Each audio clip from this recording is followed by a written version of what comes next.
The Ash Tree by M.R.James and read by Christopher Holton.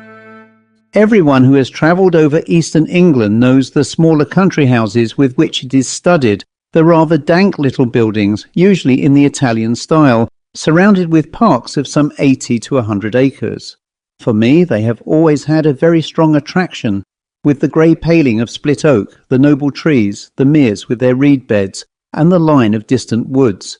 Then I like the pillared portico, perhaps stuck onto a red brick Queen Anne house, which has been faced with stucco to bring it into line with the Grecian taste of the end of the 18th century. The hall inside, going up to the roof, which hall ought always to be provided with a gallery and a small organ. I like the library too, where you may find anything from a Psalter of the 13th century to a Shakespeare quarto. I like the pictures, of course. And perhaps, most of all, I like fancying what life in such a house was when it was first built, and in the piping times of landlord's prosperity, and not least now when, if money is not so plentiful, taste is more varied and life quite as interesting. I wish to have one of these houses and enough money to keep it together and entertain my friends in it modestly. But this is a digression. I have to tell you of a curious series of events which happened in such a house as I have tried to describe. It is Castringham Hall in Suffolk. I think a good deal has been done to the building since the period of my story, but the essential features I have sketched are still there. Italian portico, square block of white house, older inside than out, park with fringe of woods, and mere.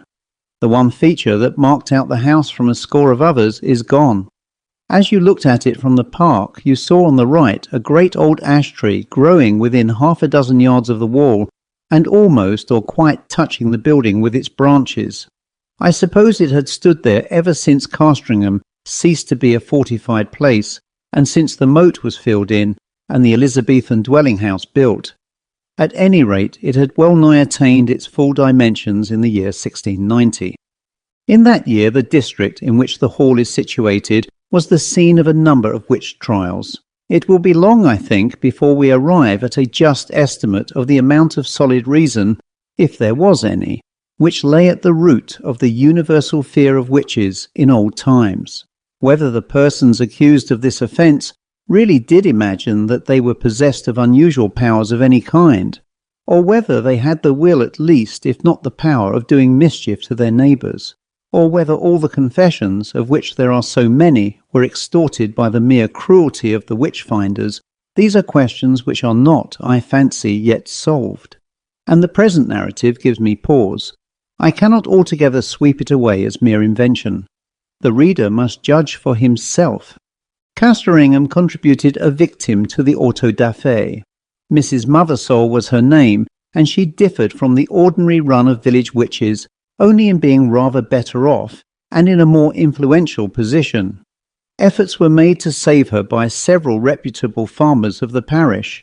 They did their best to testify to her character and showed considerable anxiety as to the verdict of the jury. But what seems to have been fatal to the woman was the evidence of the then proprietor of Castringham Hall, Sir Matthew Fell. He deposed to having watched her on 3 different occasions from his window, at the full of the moon, gathering sprigs from the ash tree near my house. She had climbed into the branches, clad only in her shift, and was cutting off small twigs with a peculiarly curved knife, and as she did so, she seemed to be talking to herself. On each occasion, Sir Matthew had done his best to capture the woman, but she had always taken alarm at some accidental noise he had made, and all he could see when he got down to the garden was a hare running across the park in the direction of the village. On the 3rd night he had been at the pains to follow at his best speed, and had gone straight to Mrs. Mothersole's house, but he had had to wait a quarter of an hour battering at her door, and then she had come out very cross and apparently very sleepy, as if just out of bed, and he had no good explanation to offer of his visit. Mainly on this evidence, though there was much more of a less striking and unusual kind from other parishioners, Mrs. Mothersole was found guilty and condemned to die. She was hanged a week after the trial, with 5 or 6 more unhappy creatures at Bury St. Edmunds. Sir Matthew Fell, then Deputy Sheriff, was present at the execution. It was a damp, drizzly March morning when the cart made its way up the rough grass hill outside Northgate, where the gallows stood. The other victims were apathetic or broken down with misery, but Mrs. Mothersole was, as in life so in death, of a very different temper.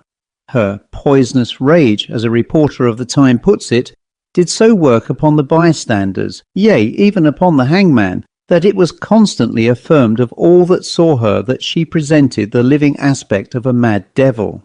Yet she offered no resistance to the officers of the law, only she looked upon those that laid hands upon her with so direful and venomous an aspect that, as one of them afterwards assured me, the mere thought of it preyed inwardly upon his mind for 6 months after. However, all that she is reported to have said was these seemingly meaningless words, "There will be guests at the hall," which she repeated more than once in an undertone. Sir Matthew Fell was not unimpressed by the bearing of the woman. He had some talk upon the matter with the vicar of his parish, with whom he travelled home after the assize business was over. His evidence at the trial had not been very willingly given. He was not specially infected with the witch-finding mania, but he declared, then and afterwards, that he could not give any other account of the matter than that he had given, and that he could not possibly have been mistaken as to what he saw. The whole transaction had been repugnant to him, for he was a man who liked to be on pleasant terms with those about him. But he saw a duty to be done in this business, and he had done it. That seems to have been the gist of his sentiments, and the vicar applauded it, as any reasonable man must have done. A few weeks after, when the moon of May was at the full, vicar and squire met again in the park and walked to the hall together. Lady Fell was with her mother, who was dangerously ill, and Sir Matthew was alone at home. So the vicar, Mr. Crome, was easily persuaded to take a late supper at the hall. Sir Matthew was not very good company this evening. The talk ran chiefly on family and parish matters, and as luck would have it, Sir Matthew made a memorandum in writing of certain wishes or intentions of his regarding his estates, which afterwards proved exceedingly useful. When Mr. Crome thought of starting for home about 9:30, Sir Matthew and he took a preliminary turn on the gravelled walk at the back of the house. The only incident that struck Mr. Crome was this. They were in sight of the ash tree which I described as growing near the windows of the building, when Sir Matthew stopped and said, "What is that runs up and down the stem of the ash? It is never a squirrel. They will all be in their nests by now." The vicar looked and saw the moving creature, but he could make nothing of its colour in the moonlight. The sharp outline, however, seen for an instant, was imprinted on his brain, and he could have sworn, he said, though it sounded foolish, that squirrel or not, it had more than 4 legs. Still, not much was to be made of the momentary vision, and the two men parted. They may have met since then, but it was not for a score of years. Next day, Sir Matthew Fell was not downstairs at 6 in the morning, as was his custom, nor at 7, nor yet at 8. Hereupon the servants went and knocked at his chamber door. I need not prolong the description of their anxious listenings and renewed batterings on the panels. The door was opened at last from the outside, and they found their master dead and black. So much you have guessed. That there were any marks of violence did not at the moment appear, but the window was open. One of the men went to fetch the parson, and then by his directions rode on to give notice to the coroner. Mr. Crome himself went as quick as he might to the hall, and was shown to the room where the dead man lay. He has left some notes among his papers which show how genuine a respect and sorrow was felt for Sir Matthew, and there is also this passage, which I transcribe for the sake of the light it throws upon the course of events, and also upon the common beliefs of the time. There was not the least trace of an entrance having been forced to the chamber, but the casement stood open, as my poor friend would always have it in this season. He had his evening drink of small ale in a silver vessel of about a pint measure, and tonight had not drunk it out. This drink was examined by the physician from Bury, a Mr. Hodgkins, who could not, however, as he afterwards declared upon his oath, before the coroner's quest discover that any matter of a venomous kind was present in it. For, as was natural, in the great swelling and blackness of the corpse, there was talk made among the neighbours of poison. The body was very much disordered as it laid in the bed, being twisted after so extreme a sort as gave too probable conjecture that my worthy friend and patron had expired in great pain and agony. And what is as yet unexplained, and to myself the argument of some horrid and artful design in the perpetrators of this barbarous murder, was this, that the women which were entrusted with the laying out of the corpse and washing it, being both sad persons and very well respected in their mournful profession, came to me in a great pain and distress both of mind and body, saying, what was indeed confirmed upon the first view, that they had no sooner touched the breast of the corpse with their naked hands than they were sensible of a more than ordinary violent smart and aching in their palms, which, with their whole forearms, in no long time, swelled so immoderately, the pain still continuing that, as afterwards proved, during many weeks they were forced to lay by the exercise of their calling, and yet no marks seen on the skin. Upon hearing this, I sent for the physician, who was still in the house, and we made as careful a proof as we were able by the help of a small magnifying lens of crystal of the condition of the skin on this part of the body, but could not detect with the instrument we had any matter of importance beyond a couple of small punctures or pricks, which we then concluded were the spots by which the poison might be introduced, remembering that ring of Pope Borgia, with other known specimens of the horrid art of the Italian poisoners of the last age. So much is to be said of the symptoms seen on the corpse. As to what I am to add, it is merely my own experiment, and to be left to posterity to judge whether there be anything of value therein. There was on the table by the bedside a Bible of the small size, in which my friend, punctual as in matters of less moment, so in this more weighty one, used nightly, and upon his first rising to read a set portion, and I taking it up, not without a tear duly paid to him, which from the study of this poorer adumbration was now passed to the contemplation of its great original, it came into my thoughts, as at such moments of helplessness we are prone to catch at any the least glimmer that makes promise of light, to make trial of that old and by many accounted superstitious practice of drawing the sorts, of which a principal instance, in the case of his late sacred majesty the blessed martyr King Charles and my Lord Falkland, was now much talked of. I must needs admit that by my trial not much assistance was afforded me, yet as the cause and origin of these dreadful events may hereafter be searched out, I set down the results. In the case it may be found that they pointed the true quarter of the mischief to a quicker intelligence than my own. I made then 3 trials, opening the book and placing my finger upon certain words, which gave in the first these words from Luke 13:7, cut it down, in the second, Isaiah 13:20, it shall never be inhabited, and upon the third experiment, Job 39:30, her young ones also suck up blood. This is all that need be quoted from Mr. Crome's papers.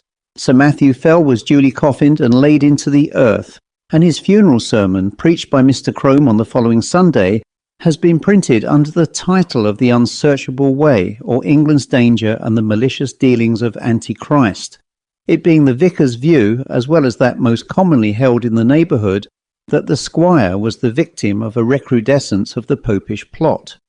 His son, Sir Matthew II, succeeded to the title and estates, and so ends the first act of the Castringham tragedy. It is to be mentioned, though the fact is not surprising, that the new baronet did not occupy the room in which his father had died, nor indeed was it slept in by anyone but an occasional visitor during the whole of his occupation. He died in 1735, and I do not find that anything particular marked his reign, save a curiously constant mortality among his cattle and livestock in general, which showed a tendency to increase slightly as time went on.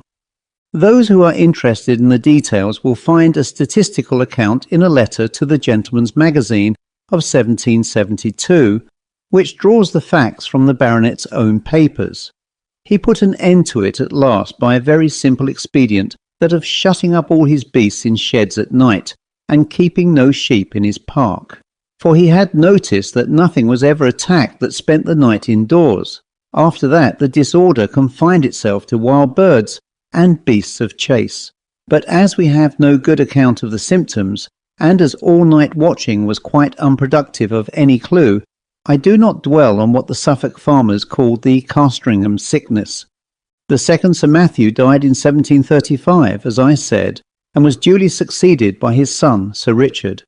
It was in his time that the great family pew was built out on the north side of the parish church. So large were the squire's ideas that several of the graves on that unhallowed side of the building had to be disturbed to satisfy his requirements. Among them was that of Mrs. Mothersole, the position of which was accurately known, thanks to a note on a plan of the church and yard, both made by Mr. Crome. A certain amount of interest was excited in the village when it was known that the famous witch, who was still remembered by a few, was to be exhumed. And the feeling of surprise, and indeed disquiet, was very strong when it was found that though her coffin was fairly sound and unbroken, there was no trace whatever inside it of body, bones, or dust. Indeed, it is a curious phenomenon, for at the time of her burying no such things were dreamt of as resurrection men, and it is difficult to conceive any rational motive for stealing a body otherwise than for the uses of the dissecting room. The incident revived for a time all the stories of witch trials and of the exploits of the witches, dormant for 40 years, and Sir Richard's orders that the coffin should be burnt were thought by a good many to be rather foolhardy, though they were duly carried out. Sir Richard was a pestilent innovator, it is certain. Before his time the hall had been a fine block of the mellowest red brick, but Sir Richard had travelled in Italy and become infected with the Italian taste, and having more money than his predecessors, he determined to leave an Italian palace where he had found an English house. So stucco and ashlar masked the brick. Some indifferent Roman marbles were planted about in the entrance hall and gardens. A reproduction of the Sibyl's Temple at Tivoli was erected on the opposite bank of the mere, and Castringham took on an entirely new, and I must say, a less engaging aspect. But it was much admired and served as a model to a good many of the neighbouring gentry in after years. One morning, it was in 1754, Sir Richard woke after a night of discomfort. It had been windy, and his chimney had smoked persistently, and yet it was so cold that he must keep up a fire. Also, something had so rattled about the window that no man could get a moment's peace. Further, there was the prospect of several guests of position arriving in the course of the day, who would expect sport of some kind, and the inroads of the distemper, which continued among his game, had been lately so serious that he was afraid for his reputation as a game preserver. But what really touched him most nearly was the other matter of his sleepless night. He could certainly not sleep in that room again. That was the chief subject of his meditations at breakfast, and after it he began a systematic examination of the rooms to see which would suit his notions best. It was long before he found one. This had a window with an eastern aspect, and that with a northern. This door the servants would be always passing, and he did not like the bedstead in that. No, he must have a room with a western lookout, so that the sun could not wake him early, and it must be out of the way of the business of the house. The housekeeper was at the end of her resources. "Well, Sir Richard," she said, "you know that there is but one room like that in the house." "Which may that be?" said Sir Richard. "And that is Sir Matthew's, the west chamber." "Well, put me in there, for there I'll lie tonight," said her master. "Which way is it? Here, to be sure." And he hurried off. "Oh, Sir Richard, but no one has slept there these 40 years. The air has hardly been changed since Sir Matthew died there." Thus she spoke and rustled after him. "Come, open the door, Mrs. Chiddock. I'll see the chamber at least." So it was opened, and indeed the smell was very close and earthy. Sir Richard crossed to the window, and impatiently, as was his wont, threw the shutters back and flung open the casement. For this end of the house was one which the alterations had barely touched, grown up as it was with the great ash tree, and being otherwise concealed from view. "Air it, Mrs. Chiddock, all to-day, and move my bed furniture in the afternoon. Put the Bishop of Kilmore in my old room." "Pray, Sir Richard," said a new voice, breaking in on this speech, "might I have the favour of a moment's interview?" Sir Richard turned round and saw a man in black in the doorway, who bowed. I must ask your indulgence for this intrusion, Sir Richard. You will perhaps hardly remember me.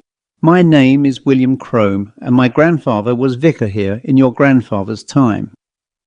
"Well, sir," said Sir Richard, "the name of Crome is always a passport to Castringham. I am glad to renew a friendship of 2 generations' standing. In what can I serve you for your hour of calling, and if I do not mistake you, your bearing shows you to be in some haste?" "That is no more than the truth, sir.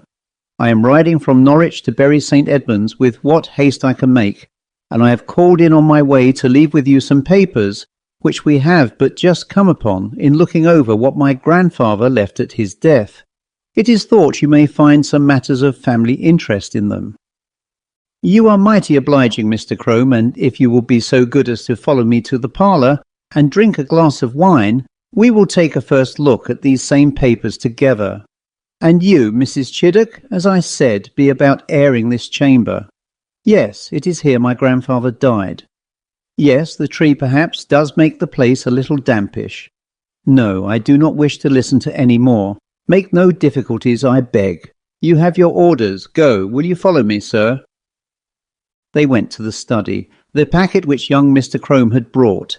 He was then just become a Fellow of Clare Hall in Cambridge, I may say, and subsequently brought out a respectable edition of Polyaenus, contained among other things the notes which the old vicar had made upon the occasion of Sir Matthew Fell's death.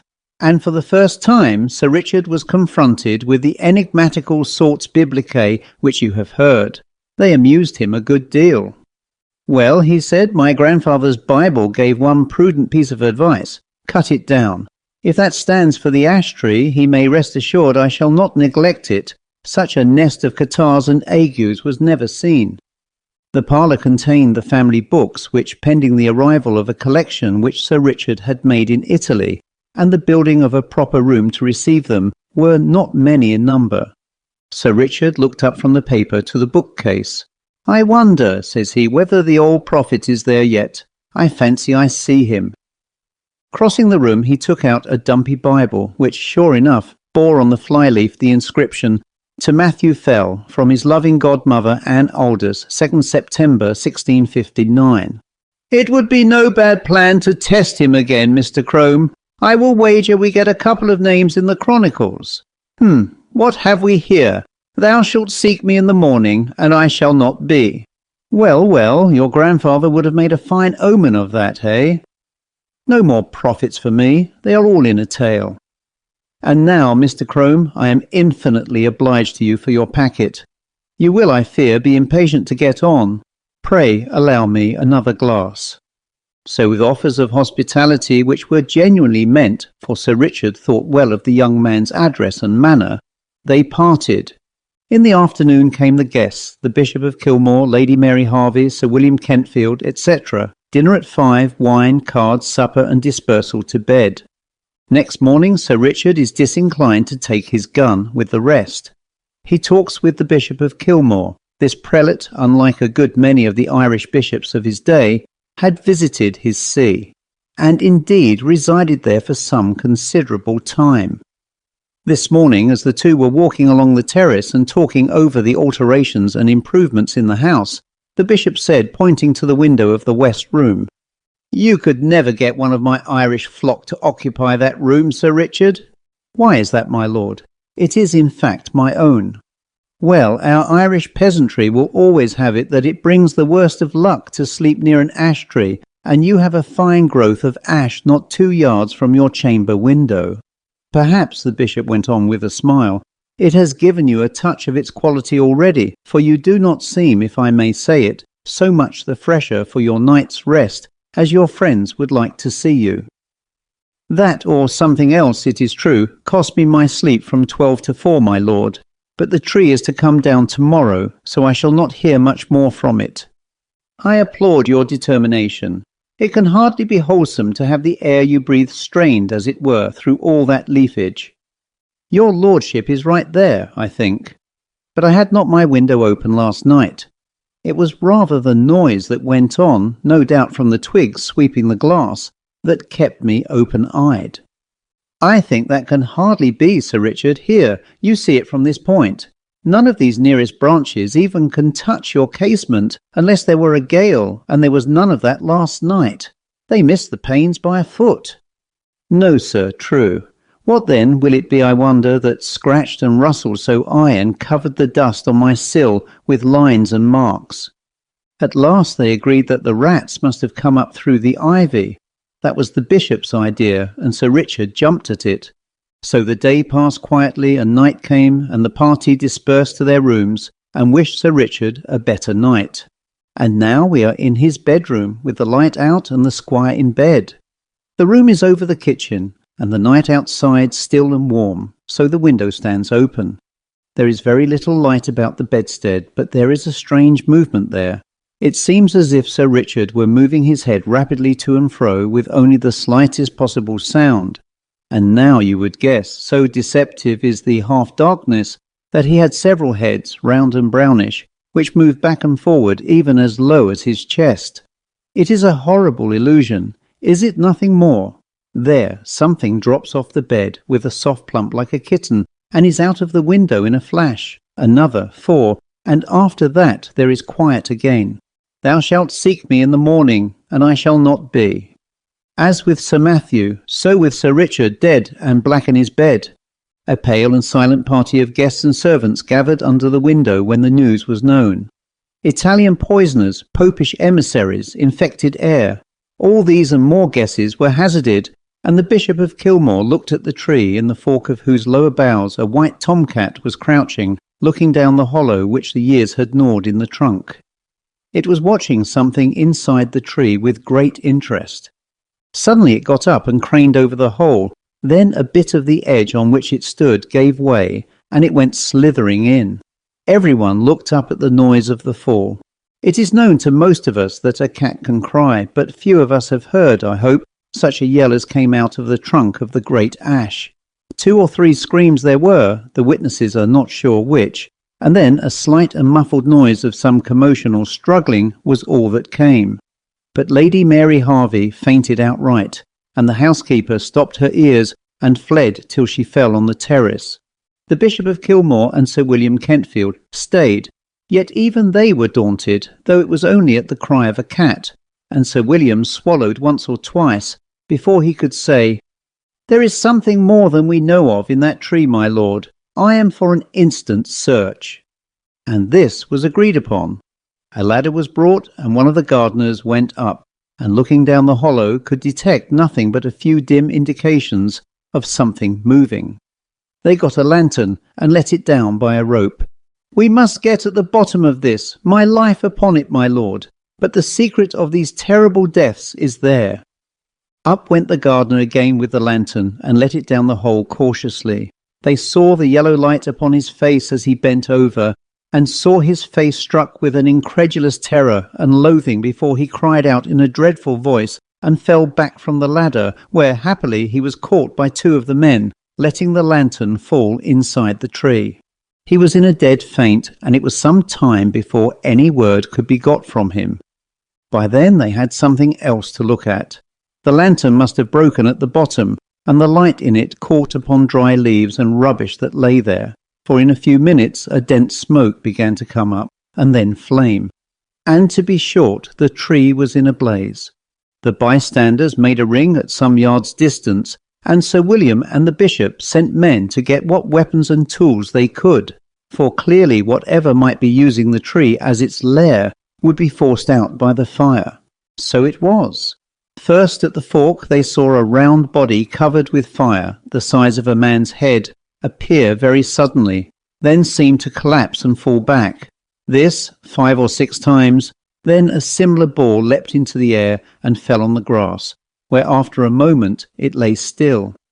The bishop went as near as he dared to it and saw what but the remains of an enormous spider, veinous and seared. And as the fire burned lower down, more terrible bodies like this began to break out from the trunk, and it was seen that these were covered with greyish hair. All that day the ash burned, and until it fell to pieces the men stood about it, and from time to time killed the brutes as they darted out. At last there was a long interval when none appeared, and they cautiously closed in and examined the roots of the tree.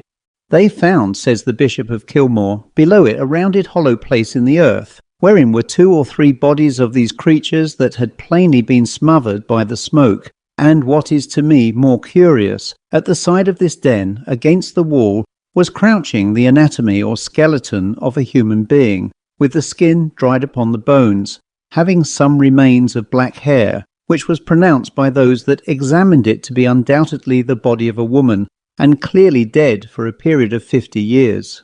The end.